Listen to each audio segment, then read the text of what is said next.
MATEUS Fernandes to Manchester United. It could happen today, could happen tomorrow, but it's definitely going to happen according to lots of sources out there. The price is expected to be about £60 million as well. And I don't think there's going to be any big surprises in what's happening in the transfer window. That maybe the one surprise is actually Manchester United operating quickly and they've got a significant improvement in terms of how they're looking at getting deals done. And I spoke to a Newcastle fan last night who's done a lot of scouting and he is a massive fan of Matheus Fernandes as well. He sees a lot of similarities in Matheus Fernandes' game to Bruno Guimaraes. So that is, for me, another ringing endorsement. But we're going to go into this deal and we're going to go through a few of the other stories as well. But I think one of the aspects of Man United's transfer window, which is definitely different as well, is very little information coming from the club. Lots of the journalists that would normally be good sources, they do not know what's going on. Manchester United not leaking information. Most of the good sources at the moment seem to be coming out from Italy. So it does seem to be that maybe this transfer window, we're seeing things done a little bit differently from Manchester United. It looks almost a little bit like the Edison deal. Manchester United negotiating for that deal and then announced it pretty much done. There's not loads and loads of drama about it. It's pretty relaxed. We just waited for Atalanta to change their sporting director. And I think with Matheus Fernandes, there's loads of stories about it's going to cost 84 million, it's going to cost 80 million. Manchester United value him at this. But what we're seeing is nothing from the club. We're just seeing Manchester United. Yesterday, they flew to London to negotiate with West Ham. I'm expecting that, considering this is Thursday, I would not be surprised if we get this deal done before the weekend, the way Man United are moving. And I think this is going to be key as well. Get these two deals done. And also, I've seen a few stories. I don't know if people have seen this as well. I've seen a few stories saying that Believe is going to be massively dropped in price. I think that, I don't know if this is 100% true, but I saw something late last night that suggested that Brighton might have sacked their director of football. So it looks a little bit like Manchester United will not be held to ransom by clubs wanting extortionate amounts for certain players. They're going to be moving quickly onto other targets. So for me, I think Matheus Fernandes is a fantastic player. And I think that if we did get this deal done for about 60, that represents very good value. And I think it would be another quality signing. And I think if Man United are linked to some very expensive players in the future, don't be surprised if that's just, I'm not going to say it's a smokescreen, but don't be surprised if that's not Man United's genuine target. And maybe they're just looking at trying to get these deals done a little bit under the radar. And that for me, that this is also like another positive as well. So I'll jump into the comments, see what people are thinking. A big up to you, Daz, as well. I know you're at work, but big up to you for dropping a like and say, where is the marquee signing? Say, average Edison. I think, Marks, that if you look at this, I think this is a bit of sarcasm on your point, but if you look at Matheus Fernandes, he's like West Ham's best player. He's 21 years old. He's a fantastic player. Look at what he's capable of in that team. And there's a lot of players that playing under pressure in poor teams do not play that well. Matheus Fernandes, all you have to do is look at who wants to sign him. Manchester United, Paris Saint-Germain. I think that tells you all you need to know. Paris Saint-Germain have got a world-class midfield. They see Fernandes as a player they would like to sign. I think he's a quality signing. I think you have to forget where he plays. Roy Keane played at Nottingham Forest when they got a relegation quality team, and Matheus Fernandes was probably Southampton's best player as a 20-year-old. And if you look at scouting reports on him, he's an exceptional quality. So for me, I think it's a brilliant deal. To be honest, I don't really care where he's played. I think all I'm caring about is he's got the attitude, the mentality to succeed at the top. I think it's a top quality signing. I really do. So let me get your thoughts in regarding this one as well. Vril says, morning to everybody. Morning, Vril. Morning, United till I die. There might be a bonus stream late morning, possibly. I have seen a bit of information about potential sale, but I want to look into that as well because I think the World Cup represents maybe a reason why something might happen regarding selling parts of the club. It might be that you have cycles of hype, cycles of excitement, and maybe that's where they're looking to ride that, try and get the best possible price. Morning to you, Andy. And so if we get Fernandes before the World Cup, you're going to be well pleased as well. And I will say this, marquee signings, what is a marquee signing? Is it just a big name at an inflated price? I think Manchester United, look, football is a team sport, and it doesn't matter how good the individual is. it's got to work as an effective team. I've seen so many examples of top quality players in mediocre teams, and if Manchester United are looking to rebuild in a sustainable way, that I don't think there's a single player you can get and drop him in. Like if you got Elliot Anderson, obviously he's a very highly sought after player at the moment in time. But if you fast forward a year, 2 years time, is there any like who's to say that MATEUS Fernandes, Kobe Mainu, all these players that are quite young could easily be as good as Anderson, if not better? That they're all different players. Eddie Anderson has had a good season, but you drop him into a bigger team, is his impact going to be the same? I think he's a quality player, but 120 million, like no. Yeah, people say Caicedo is world class. Chelsea are not close to challenging for a league, despite spending about £1 billion on their team. And no, so for me, I don't think you do need to spend insane amounts of money. If Matheus Fernandes was going to cost 90 and Elliot Anderson is going to cost 100, I think it's a difficult decision. But 60 and 120 for me, it's a complete no-brainer. Like you get Fernandes and Alex Scott, or I would say get Fernandes and go for Lewis Hall instead of going for Elliot Anderson. For me, that would be a much better use of the money, and I think you don't get a drop off in quality. I think Matheus Fernandes can do this a similar job in Manchester United as Elliot Anderson had the same sort of impact, and then we could get Lewis Hall. So D Hex says, I'm wondering if Fernandes and Scott are alternatives to one another. So at this point in time, the thing that's quite exciting, I didn't realize you're in Australia, D Hex. So big up to you. So we've gone worldwide already, and we've got Jeff from the USA as well. So we're covering most continents. If someone's in like Europe, somewhere outside the UK, maybe we could do that continent as well. No, I was going to say this one that when you're looking at Alex Scott, you're looking at Matheus Fernandes, and you're looking at these names, then it's one thing that's quite funny is a lot of journalists that would usually be credible, they do not know what's going on. So Manchester United you know, have got a lot of different options on the table. And to be honest, they could be going for both of them. So when people are looking at it and saying, will Man United go for Alex Scott or will they go for Matheus Fernandes? And I'm looking at it thinking, in terms of experience, you've got Edison. Edison's been the best player in the Europa League final. He's got a lot of Champions League experience as well.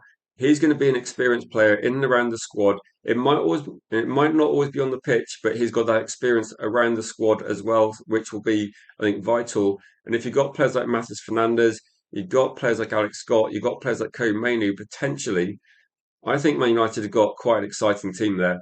And for me, this could be quite similar to. Do you remember the team in 1995 when Manchester United let Mark Hughes go, they let Ince go, they let Kanchelskis go, and they brought in youth players that were world class. But it wasn't a notice. No, it didn't happen overnight. And I think Manchester United might be looking at something similar as well.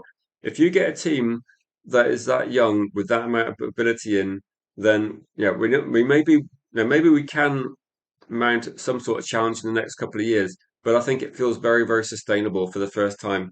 And this could be, if I said to you, as an example, Elliot Anderson, 120 million, or Matheus Fernandes plus Lewis Hall, I think that's a difficult decision for some people. For me, I've already switched and gone, get me Fernandes, get me Lewis Hall. I think that makes a lot of sense. Also, it does goes to show that if you try and ask for prices that are too high, I want Man United to walk away from some of these deals. We walked away from Branthwaite. He's just picked up quite a serious injury. That might be affecting his game, so his value might drop. I've already seen reports this morning and last night saying that Belieber potentially his price is going to be like cut in two from last season. And these are deals Man United would have done in the past. So I think that the deals for Galacticos, the deals for that marquee signings, that's what does that even mean? Like say um, I think the idea of having marquee signings. Who was Manchester United's marquee signing when Man United won the treble in 1999? Because I don't think we had players that stood out. I think we had a team. We had four goal scorers that all contributed about the same. We had a solid defence. We had solid midfield. I don't really think there was a standout player, but we played so well as a team. And there was effectively, if you remember that season, there was effectively a different match winner in most games. And I think United might be building along the same lines where one day it's Dorgu, one day it's Cunha, what it's Mbuemo, or it's Sesko, or it's Bruno Fernandes.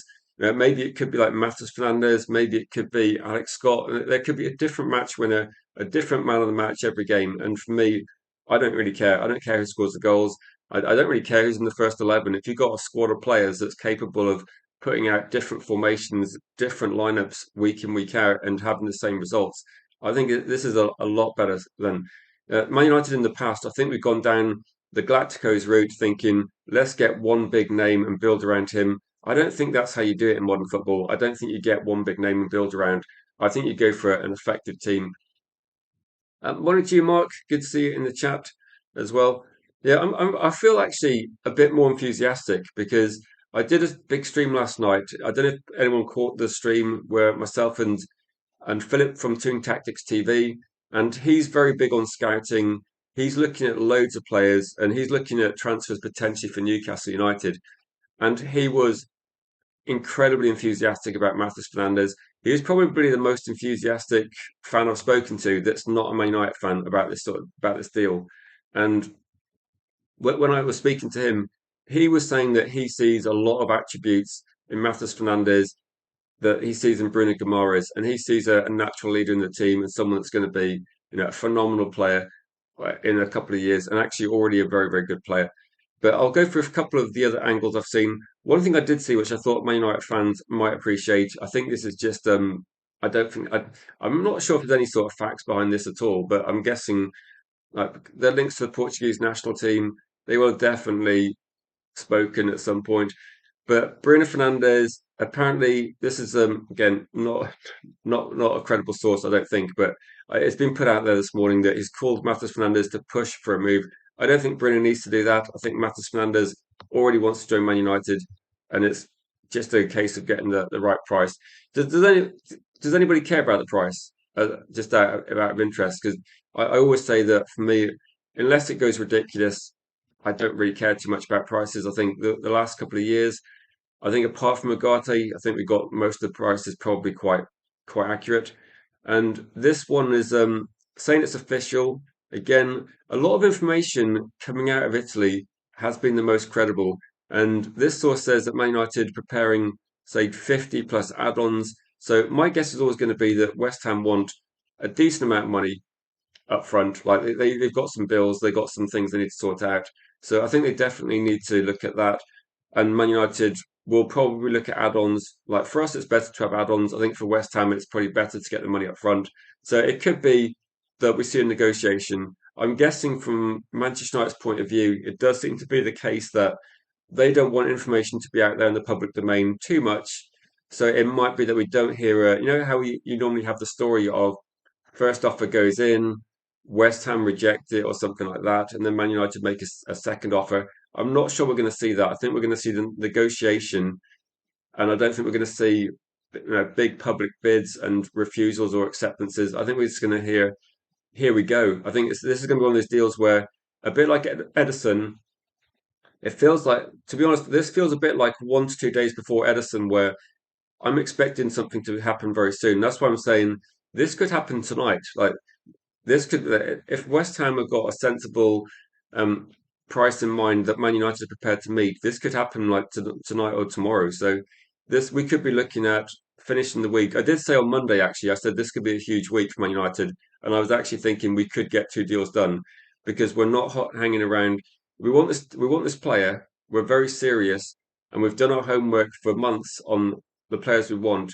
We're not messing about. I think we want to get this deal done, and we're going to be quite rapid. I did see something yesterday that was, I think it might be from an Arsenal source saying that will Arsenal try and get this deal? And I think Arsenal are already out of it, to be honest.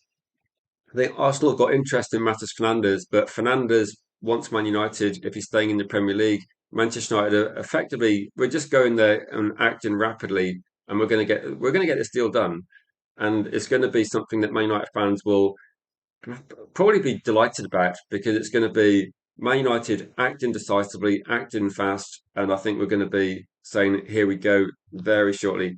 So, DHEC says, "I don't care about the cost. Only do we have the capital to ensure we get our other targets."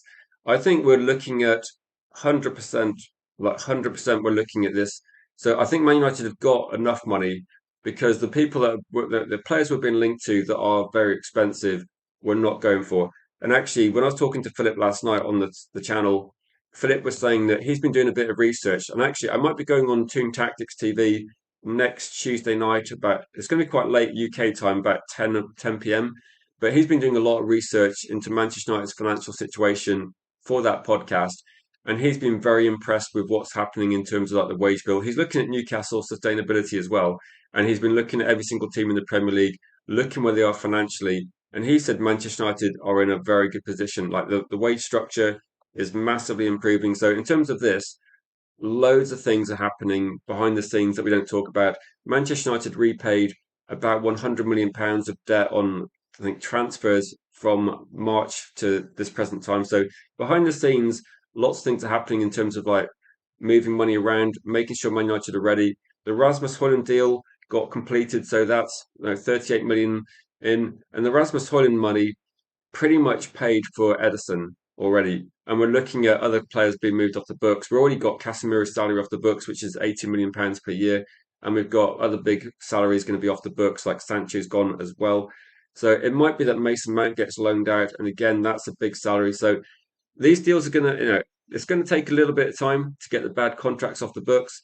But give it another 12 months, and I think Man United will have all those bad contracts gone, and it will be a very different playing field. So the probably the thing that made us a bit slow last year was definitely that we had a lot of work to do in terms of moving players out and trying to balance payment structure because we had, financially the rules were hurting Man United with a PSR thing.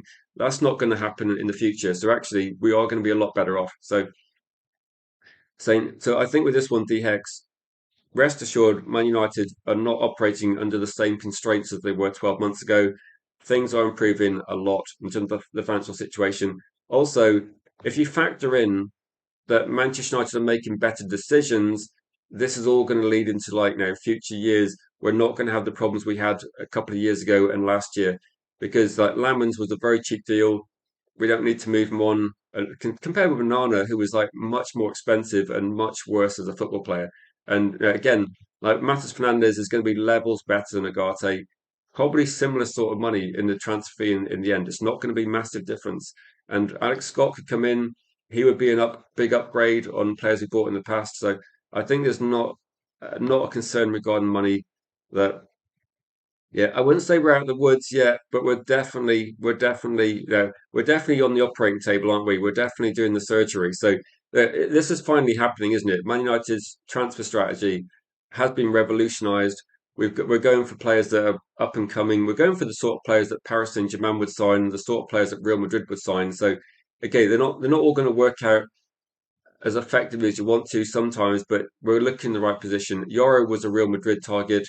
Matheus Fernandes is a Paris Saint-Germain target. And I think you look at Aiden Heaven. Aiden Heaven would have been like a Premier League player for ages for Arsenal if we hadn't poached him as well. So these are key players that we're picking up.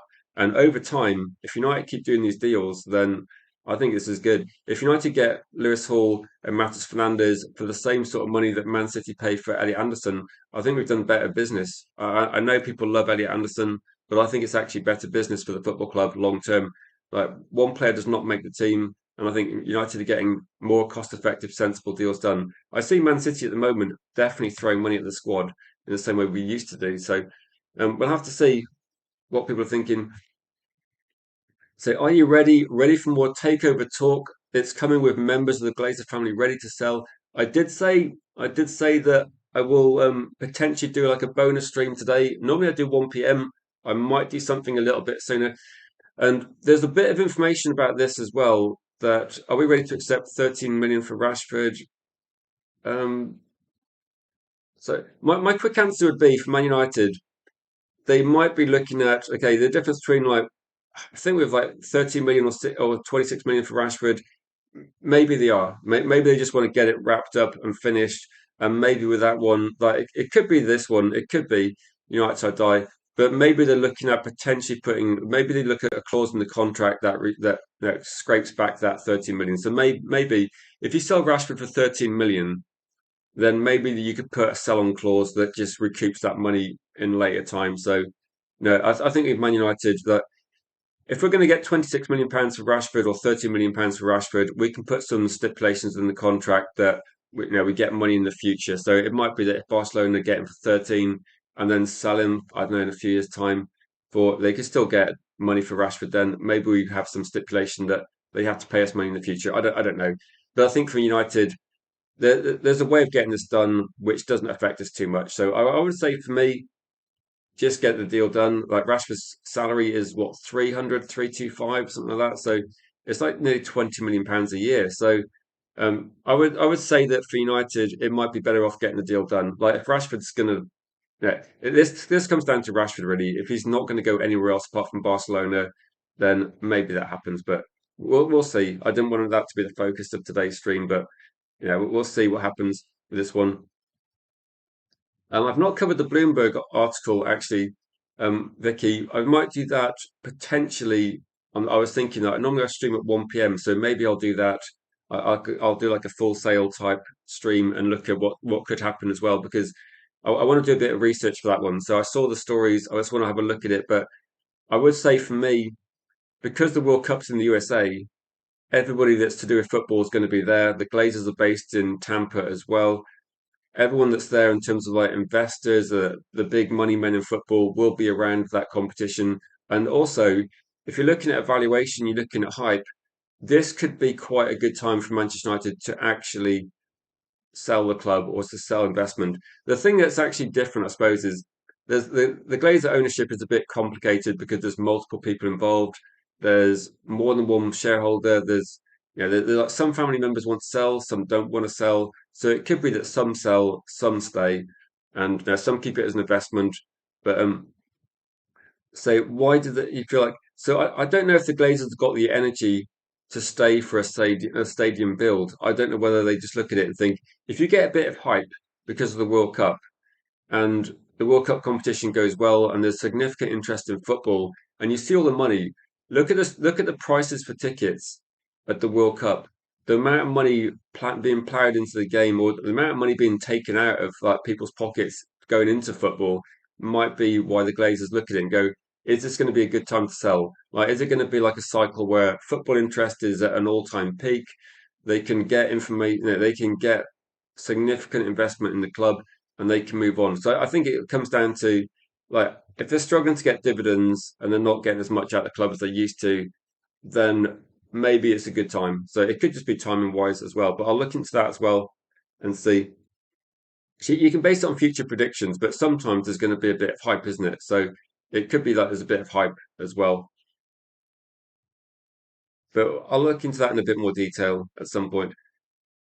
Since the Glaze, well, since the report came out, the Glaze is looking to sell. Share price has gone down. So was it $21? Do you remember when there was a bit of hype about the club being sold? Probably might have been last October time when we're talking about, would David Beckham be leading the consortium? Would Eric Cantona be involved?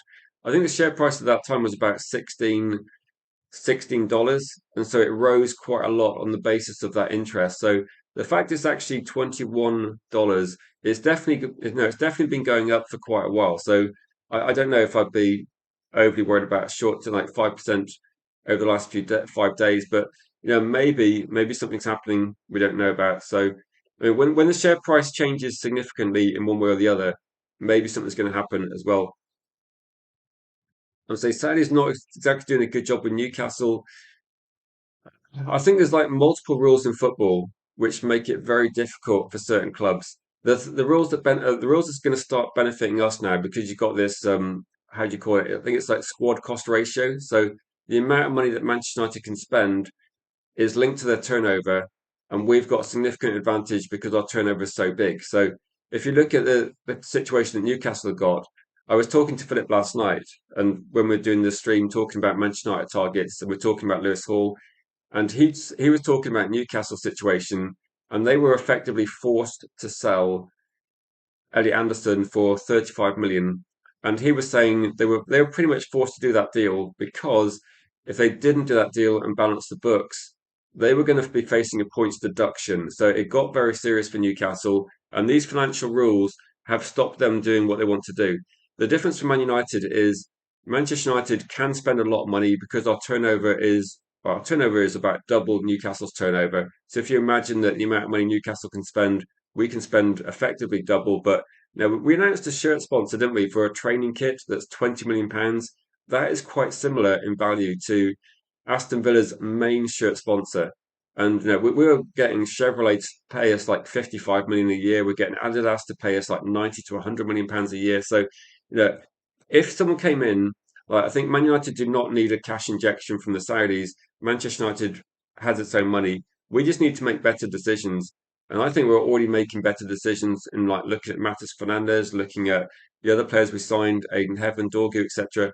We're making better decisions, and that's how we're going to win, and that's how we're going to get back to where we want to be. So I definitely need a cash injection. We probably need Man City to actually play by the rules because at the moment they're spending money they clearly do not have. Like there's no way that you struggle to fill a smallish stadium and then have endorsements and deals that are worth astronomical money. So the Man City like 115, it's probably like more like 215 by now.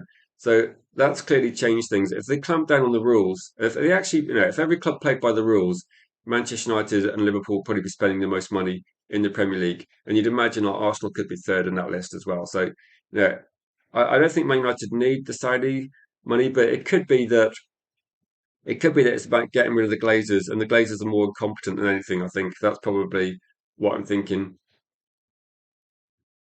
So I'll go through the comments and say, so yeah, if we had no debt, I think debt is gradually reducing, but you reduce debt by making you stop making stupid decisions, don't you? So getting rid of debt is something that Man United, like to be honest, the way that the Glazers run the club was putting debt on the club and taking out dividends. So if you get owners that don't take out dividends, the difference between so the difference between having the Glazers, Ineos, and Saudis would be that the Saudis don't take money out. That's the difference. So I don't think the Saudis need to put money in. And to be honest, I would say keep the people at the club that are making the decisions regarding transfers, keep the people that are scouting, keep the people like the coaches, etc. So that kind of part of Man United is functioning quite well. The thing that wasn't working was Manchester United's owners taking money out of the club. So for me, that is the one significant thing. We do not need owners to come in and put in money, but we do need owners that do not take money out of the club. So United, we could have spent 1 billion more on players over the last probably 20 years, and which is like a huge amount of money, particularly like 10 years ago. We could invested significantly more. So no, I'm not after investors that I'm not after owners that have to come and put money in, but I just want our current owners gone. So it's about getting owners that take money out of the club or removed from football. That's kind of what I would say. So I do agree with Jeff. Like, there are different owners that don't take money out of the club. We're a very, very different situation. So let's go through a few of the comments as well. No, so I think with this one that it's you have to be careful what you want, don't you, in terms of owners. And so the Glazers want the states to pay for a new stadium in the US. In fact, they move teams because of it. It's kind of different in the US, isn't it? In the USA, you've got teams like St. Louis, the American football team that moved from the St. Louis Rams. Then they became the think LA Rams. So teams move around. So it's very very it's different, isn't it, in the USA? So in the USA, you can move a team. Can you imagine if the Glazers said, "Look, we're going to move Manchester United from Manchester to London unless Manchester builds us a stadium"? It's kind of that sort of situation, but that would not happen in the UK. So that yeah, they have to look at it as well. Yeah, and don't forget to click the like as well if you can, and if you can share the stream on socials, it would be very beneficial to our channel if you could do that as well. One thing I might think of, like I think if Reel's in the chat, you made a really good suggestion last night, and I might try doing it back. I might try streaming in like the vertical mode, which might not be ideal for some people, but it might be a way of actually gaining visibility on the channel because it will be pushed a bit more. So I might do some of those streams. I'm just looking into how I can set it up on this streaming software. And also, I will be jumping on another Man United channel tonight at about 9ish, I think. So we're going to be hopefully taking the channel and myself, maybe rather than the channel, onto different other channels as well to kind of like network a bit with the community. as well. So things in mind, like different ideas. So I think the community is really, really good, but YouTube just does not push small channels at the moment, which is a bit of a frustrating point for me.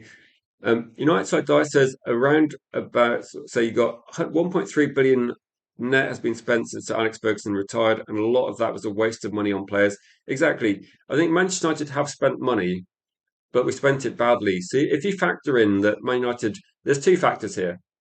One is you spend the money more sensibly. That for me is you get someone like maybe like a Buadi people are talking about, but you get someone like MATEUS Fernandes, who's going to be a very good signing for a very long time. You maybe get Lewis Hall. You certainly do deals like Dorgu and Aiden Heaven. They're too cheap not to do. And you build a team like Lamans for me. I think Lamans for me could be a watershed moment for fans where you go, we were linked to about 10 goalkeepers and we bought the cheapest one. And based on goalkeepers that we've seen, like Trafford, I think Trafford costs more to Man City, doesn't even get in the team, but he's not as good as Lamans in my view. I don't think that Donnarumma put in better performances than Lamans either. And looking around the league, I think Lamans is up there. Like I think he's like for me, I wouldn't swap him for any goalkeeper at the moment. I really like him. He's got some work to do on some things, but he's a young goalkeeper. He looks confident. He looks very calm, and I think he's going to be a great player for the future. So that's one thing. You spend better, and we are doing that. And then you cut the Glazers out of the equation where they're taking money out of the club, and suddenly you can spend better, but you can spend more as well. So yeah, Buardi is very good, very very good. The only question mark over Buardi would be that he's definitely like, Man United will be aware of Buardi. The only question is he's 18 years old. Then it's not the same for me. It's not the same. It's not the same situation as Matheus Fernandes. Like Matheus Fernandes has already played a couple of seasons in the Premier League. He's already proven like he's going to be one of the best players. And I think United go right. We've got a couple of players for the future in Aiden Heaven and Yoro. I think Man United have got Koe Manu, who again is like quite experienced for a 21-year-old. I don't think we need to go down the route of buying another player that's 18. I think Boadi's quality, don't get me wrong, but I think Matheus Fernandes, Alex Scott are already doing it in the Premier League and would be maybe similar money.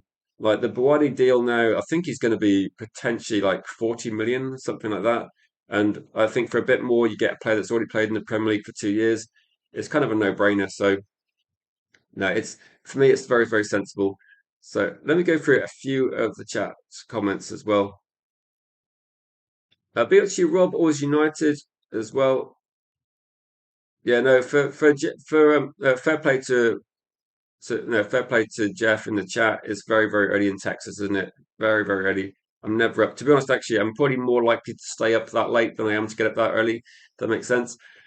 And say another Unite channel mentioning no names runs both vertically and horizontal modes simultaneously. I could do that, but I find it like kind of divides the viewers a little bit. So I'm working on that. I don't have paid subscriptions to certain streaming software, so I kind of need to work out what's best. I might just experiment because I do quite like experimenting on the channel anyway, and just trying different things, see what works as well. Because things always change, don't they? Media always changes. Say we just need a person with a bank balance to buy Man United. Use interest on 10 billion to pay for what you would. So no, it could be that, couldn't it? It could be that we're looking. I think we're looking for investors, but to be honest, I don't know. We will. We might look at that. Say later this morning, possibly. I was thinking. Say with how he hit the ground running this season, his overall demeanour, I can see Lamans as a possible captain. So interesting point. You know how like for me when I remember a year ago, actually no, about 2 or 3 years ago, we were having a conversation on the channel, and somebody said I think it was about David Hare being captain or something. So it's going back a few years, and people were saying, you know, what do goalkeepers make good captains? And I was thinking, I think Dino Zoff was a captain for Italy when they won the World Cup, and I think there was definitely who else was captain. There was loads of examples of captains that have won major competitions as well. I can't remember off the top of my head now, but there was quite a few we looked at the time, and I think he's definitely a leader. And with this one, I'm not sure if I'd make a goalkeeper captain because it depends who else we buy. I can see like at the moment Bruno Fernandes is very effective, but it could be that I kind of like having a midfielder as captain, but I'm not sure whether Maine is going to be captain or whether like because they do seem quite relaxed. They're not necessarily very vocal. It could be maybe Schmeichel was one of them, and it might have been was like Van der Sar. I'm trying to think, but there's definitely a few examples of captains, or maybe it was someone. I'm trying to think. Maybe it's someone in Real Madrid's team, possibly, or maybe it's Neuer. But there was a few captains that were goalkeepers. I can't remember off the top of my head now. But it could be, but I think if you start having a conversation where you think could Kobe Mainoo be captain, potentially could someone like Matheus Fernandes be captain in the future as well? Could Lamans? I think this starts telling us that we're moving in the right direction because we're getting leadership on the pitch and we're getting people that are going to be good leaders, calm and actually very professional.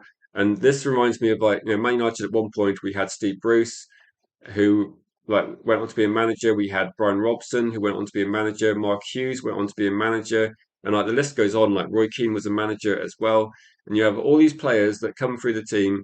Some of them are successful managers, some not so successful. But the fact is, they were all leaders on the pitch, weren't they? They were all good leaders at the club, and a lot of them did manage to have like quite successful seasons in management. So that's kind of one of the things that we haven't had recently. We haven't had a lot of players coming through the club that seem natural leaders, and we don't seem to have many players coming through the club that then go into management. Actually, I should have mentioned the obvious one. Michael Carrick is another person, leader on the pitch, leader of the club at the moment. So another player that's come through the club as a natural leader, and now he's leading the head, like the coaching team at Man United. So I think there's going to be potentially more of these conversations in the future, isn't it? Because we're going to be going for this one. Um, Always Schmeichel for me, Vicky. It's just who you watch growing up initially, and I think Schmeichel for me was the key. Like he was the best signing we made at the time, and actually, if you consider Lamans, I think there's a lot of similarities between going to like getting Schmeichel from Brøndby was a really good signing for about 600k at the time, and I think getting Lamans from Antwerp as well, brilliant signing for the price.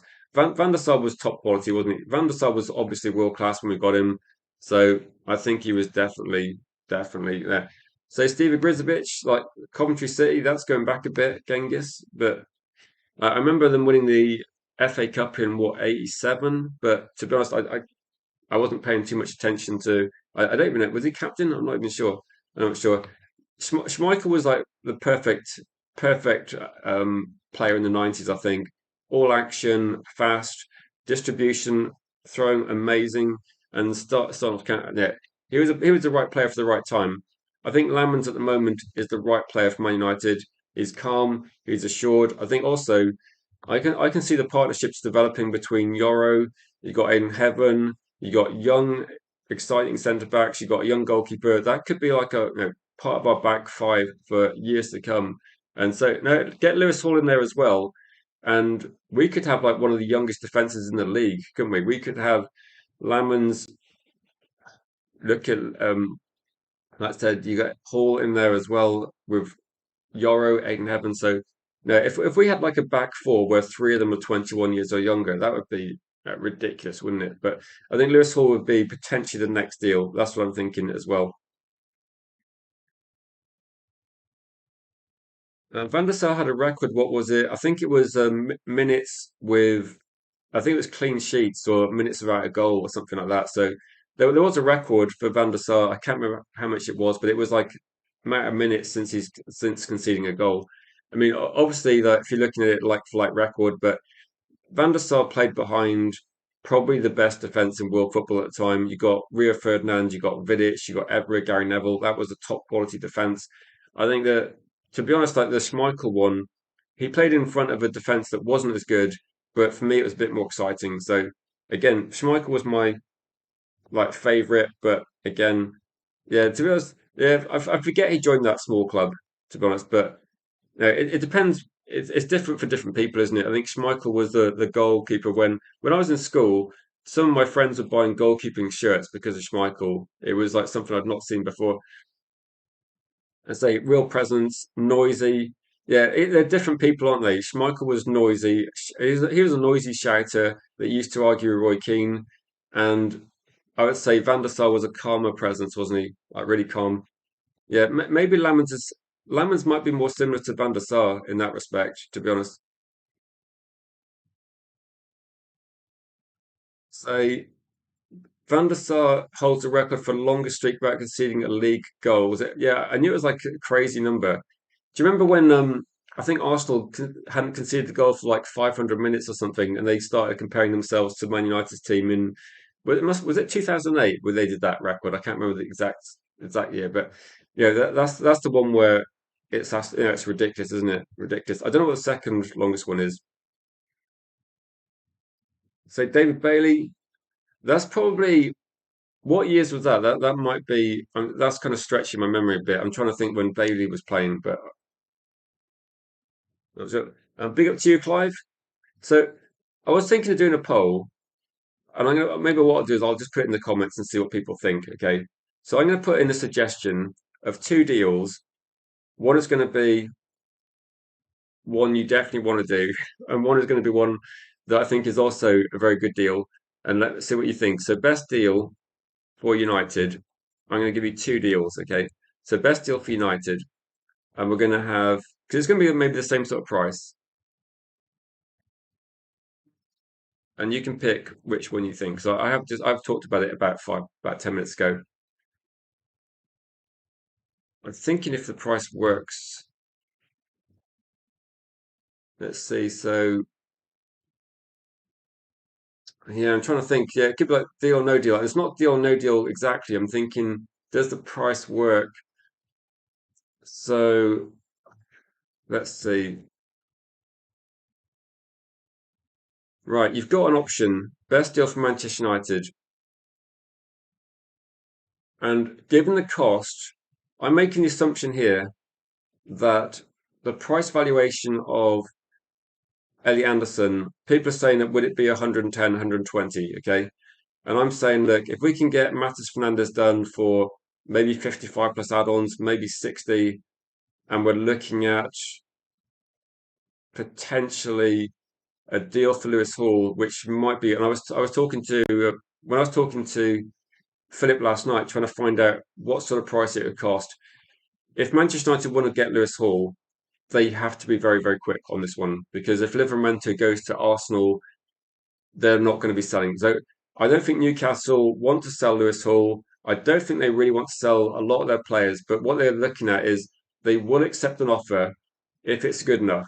And if one of these players leaves, the other player might be very, very difficult to get. So if Manchester United wanted to get Lewis Hall for 60 million, I think putting an offer in of that sort of money very quickly it might be possible. That might be something that could happen. So I think United are quite serious about this. There has been a lot of information saying that when we're looking at this, there's no indication that Lewis Hall would force his way out of the club.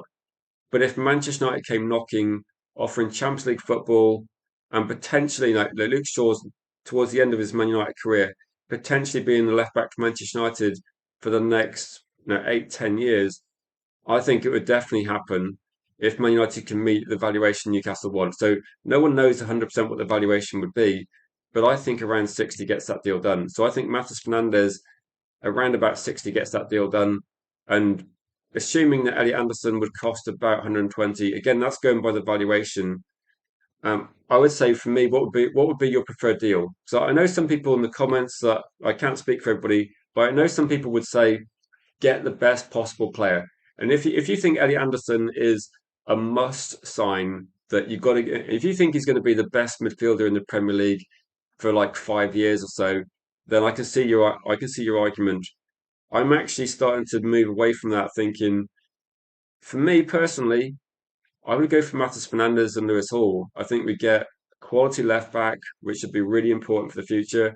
And I think Matheus Fernandes, I honestly think this, okay, it's difficult to say it now because we can't fast forward to the future. I think Matheus Fernandes, Elliot Anderson, Kerry Mainu, they're all excellent players. And I think in a couple of years' time, they might be the best players in the league. Like, or they might be in the top 10 midfield players in the league or top five midfield players in the league. And I think we would look at it and go, Elliot Anderson, what he does for City, if he goes there, maybe Matheus Fernandes, maybe Mainu, maybe Alex Scott, maybe those players can do the same for us, and we don't see a drop off. So it could be like Roy Keane Vieira.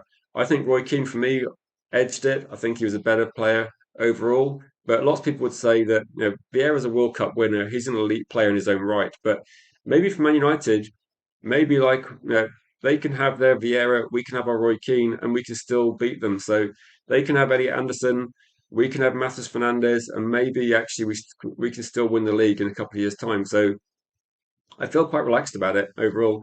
Big up to you, Clive, and I'm good. I mean, I felt like 5% better this morning when I saw the stories about Glazer's sale. I was thinking, I think I do think there's going to be some likelihood that something happens at some point as well. Big up to you, Cake. Okay, I don't know if you saw the stream last night, Cake, but there was a lot of good information from Philip. He's somebody that does a crazy amount of research, crazy amount. Um, so have Hall the best option for left back. This is why this is kind of why I'm going down this route.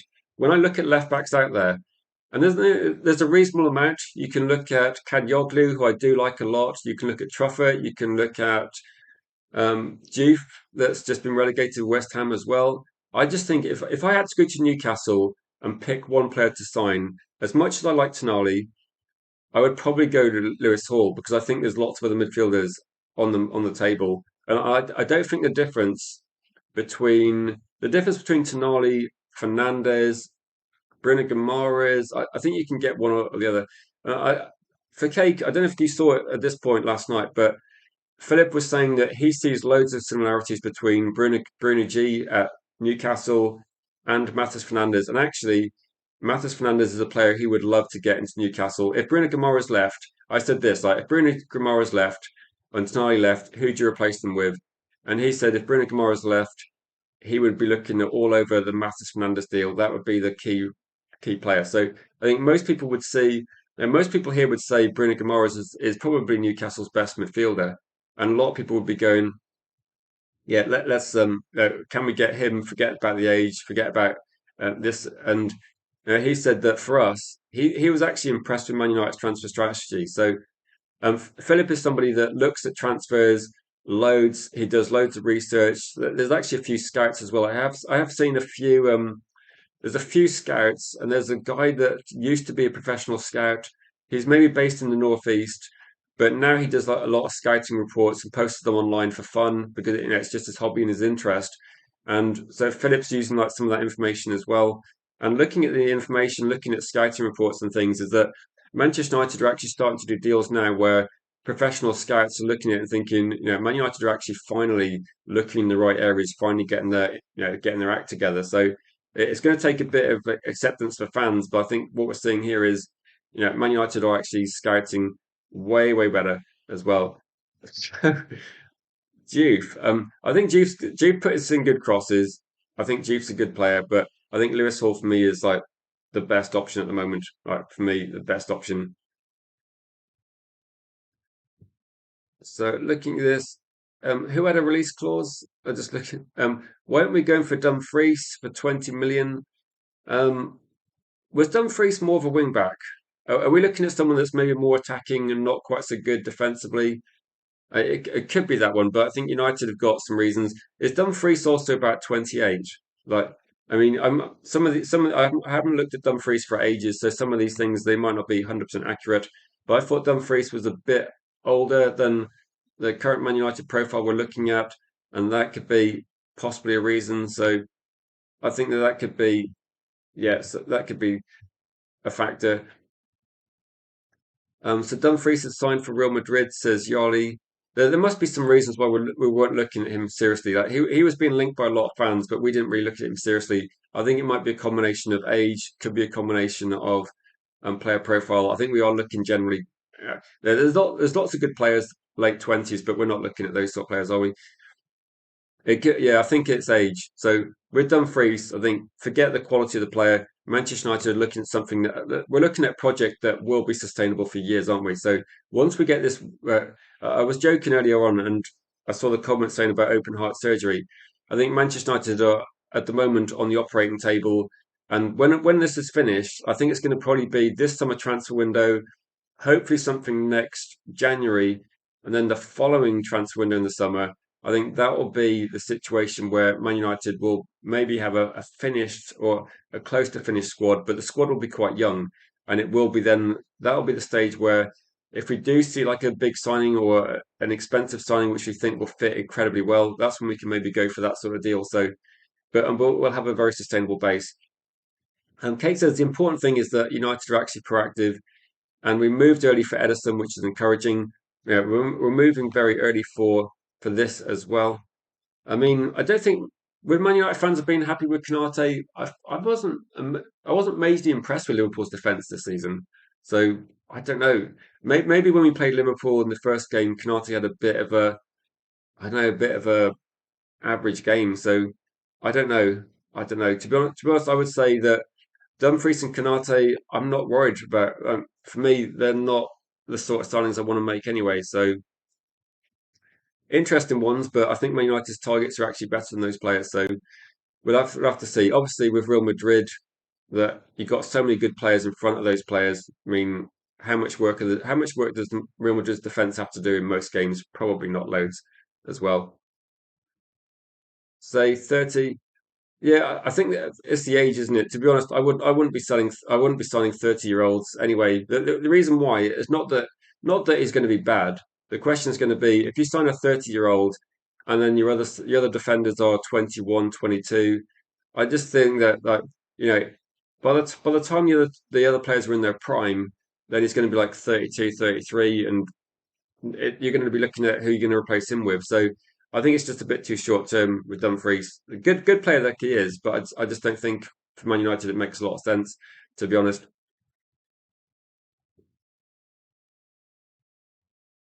So Canate's average, yeah, another way of putting that. Yeah, he wasn't great this season, was he? To be honest. But so why have Madrid signed Dumfries? So they offloading Trent already? I don't know. Would you take Trent? I mean, I think Trent was actually quite badly missed by Liverpool, but no, it might be. You know how Real Madrid are that they didn't have a very good season.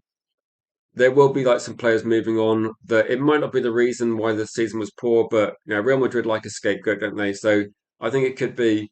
Um, yeah, I think Carvajal's leaving as well, and it could be that there's an election coming up in Madrid. How often just out of interest? Does anyone know how often there is going to be like an election? Because when there's an election, you see some crazy noise. I did see it might have been Perez that said we're going to get Haaland if I'm elected. So we do hear these kind of crazy stories coming out from Madrid. We don't know what's going to happen there.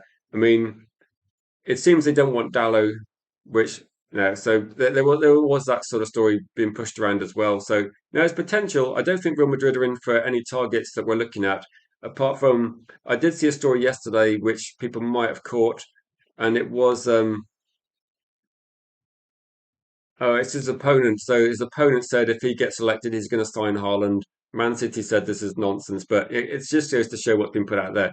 Now, I did see a quote yesterday, and it was Jose Mourinho saying that if too many leaves the club, and again, I don't think too many is going to leave the club, but if too many did leave the club, the player that Mourinho would love to replace him with was MATEUS Fernandes. So again, when you're looking at MATEUS Fernandes, if we get this deal done, the people that want him Arsenal, who've just won the Premier League, Paris Saint-Germain, who've just won the Champions League, and Real Madrid, that, let's be fair, they've got some quality players from that team. So they know what they're doing in terms of players. To be honest, this doesn't really feel like a Real Madrid deal, though, does it? Like Real Madrid don't normally spend this sort of money. So if United are going to get this deal done for, say, £60 million, this doesn't feel like a sort of Real Madrid deal. This seems a bit like the deal that Man United can get done. And even like Paris Saint-Germain, they don't spend really big amounts of money either, do they? They're quite cost effective. So at the moment, so I'm going to close this poll because you've agreed with me, which is obviously great, but I'm going to change it somewhat, and this is going to be, I think, a bit closer as well. So you got best option again. I'm going to put Elliot Anderson in there because he's kind of the benchmark for what is potentially the most expensive deal this window. So Elliot Anderson, And I'm going to give you Lewis Hall again. I think Lewis Hall is obviously a bit of a fan favourite at the moment, but I'm going to give you Alex Scott instead because I think this is one where, right, so the reason I've got this poll in the chat, Elliot Anderson or Lewis Hall and Alex Scott, is that if Manchester United are looking at, if we get MATEUS Fernandes wrapped up, and there's a lot of links to Tonali, and he seems to be like maybe the most likely signing that would be quite expensive. And it seems like Newcastle, they don't really want to sell Tonali. And if they do sell Tonali, it's going to have to be at the valuation that is going to be quite high, like 80 to 90 million pounds, etc. Then Elliot Anderson, if you don't go for Elliot Anderson or Tonali and go for Lewis Hall and plus Alex Scott, then what's the better deal? So I'm going to give you like say to make it financially more interesting. You got Elliot Anderson because I think he's the most highly rated player that we've been looking at, but you could buy Alex Scott plus Lewis Hall instead. So let's say why Tonali? I don't know. I don't. I think Tonali might have been on the like. There's a lot of people on the list that maybe Man United are not as interested as people think. So the fact that we've got I say a short list, the fact we're looking at loads of players, I think this is one thing as well. If you've been following my YouTube channel for a while, and if you used to watch Red Devil United for the last few years as well, then there's going to be loads of stories, and they're not all going to be true. And this is the one transfer window where I genuinely believe now that Man United are not putting out much information. And this quote here on the screen as well says it that the club is keen to keep everything under wraps internally, and we're not seeing any leaks. Nobody knows what they keep saying. The main target is Eddie Anderson, but maybe it's not. Maybe Manchester United do not have the interest in Eddie Anderson that they're putting out there. Like Manchester United said that their main target was Semenyo, but we didn't really make much progress in trying to sign Semenyo. So maybe we're not interested in these players as much as we're saying. So I think when Manchester United are interested, and we were interested in some players last season, we went quite decisively. We were interested in Buemo, we went quite quickly. We were interested in Cunha, we got that deal done rapidly. And we were interested in Edison, we went quite rapid in that deal. And Atletico Madrid thought they had that deal done. They were negotiating. We came in. Edison said, "No, I'm just joining Man United," and then we went from there. So I think with these deals, if Manchester United wanted Anderson, I think we'd have seen more progress. But they've been talking to Fernandes for about 6 weeks now, and there's been zero contact from PSG, zero contact from Arsenal in regards to speaking to the players' entourage, agents, the club, etc. They just registered interest. That's all those clubs have done. So United have been way more proactive in this deal. So the news about 2 months ago when we're talking about it, it's different as well. Um, One fact I saw yesterday is Alex Scott is in the top 2% of winning the ball back in Europe. So in terms of players that can win the ball back, and I think people look at Elliot Anderson and say he can do that as well. I would say Alex Scott can do that exactly as well. Like Alex Scott is in the top 2% of ball winning midfielders in Europe. So that is incredibly high considering his age. I think with Alex Scott, for me, honestly, Alex Scott went under the radar a lot. And like United side died saying, if you look at Alex Scott, you could probably look at the games towards the end of the season where he was controlling things in midfield. He's the thing about Alex Scott as well. I was talking to Philip, like I keep referencing Philip because Philip is a Newcastle fan. So he's been looking at midfielders that potentially Newcastle might look at replacing Tonali with as well. And he was saying for him, Alex Scott is a really good player, setting the tempo, driving the team forward. You look at the way Bournemouth play, a lot of that does come through Alex Scott as well. So I think they're both very, very good players. Would Manchester United try and sign both of them? I don't know, but I would be maybe more enthusiastic about Alex Scott than Tonali. And I think that Tonali, I think with Tonali, you pay a bit of money for the experience. It's a bit like buying different things in a shop. I think with Tonali, you're paying a bit for the brand, a bit for the recognition of what he's done over previous years, and I think you're paying a bit for the name.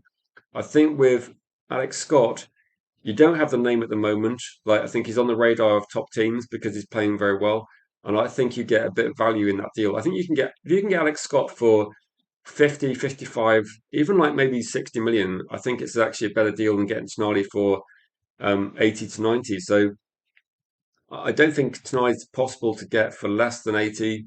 So I think it's going to be. So I'll put the poll in there just to see what people think because I would probably pivot away from Tonali if he is a serious option. And I would be seriously looking at Lewis Hall and Alex Scott. So I think if United could get, say, for example, Edison and you get Fernandez done and you get Alex Scott plus Lewis Hall, could we be looking at four top quality players for about £20 million? Sorry, not 20, £200 million. I think that would be really significant as well. So you think Barcelona's flipped you back to support Real Madrid? To be honest, I remember watching Barcelona in the probably the 1994 to 1999, and they were quite that Barcelona were a very entertaining team at that time. I've not liked Barcelona since the I don't know since the Messi tiki-taki days, and they just annoyed me since then. But the way the clubs run, the way Real Madrid do transfer business with Manchester United is so efficient. Cristiano Ronaldo, and you look at something else, Van Nistelrooy going there. We got a couple of players from there like deals. I think Real Madrid are okay. They're very different clubs, but Real Madrid business we've done with Real Madrid has always been like very sensible, and also we've got a lot of long-standing history and relationship with Real Madrid and a lot of respect from those two clubs. So no, I think the level's different in how they operate. I think Real Madrid are a professional team. I do really rate them.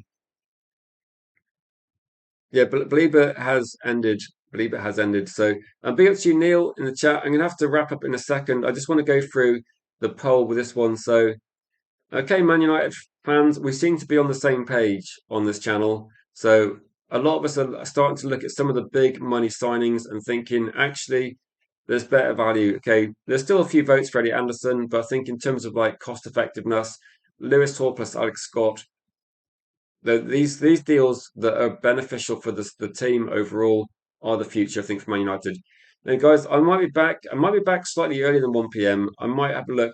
If people are interested in the full sale story, which has been doing the rounds, I might cover that because there might be a bit more legs in this story than in previous kind of suggestions of selling the club. So I think the Glazers, I think some of the shareholders, some of the Glazer family wanted to sell a few years ago. They still want to sell. Maybe this is the time to get some out of them out of the club. And who knows? I don't know whether Ineos is going to buy more. I don't know whether we're going to have different investors, but I'll have a look into it. If you see any information, please share it on the Discord, and I will have a look into that as well. But that might be the next stream. But until then, thank you for watching, and we'll catch you in the next one.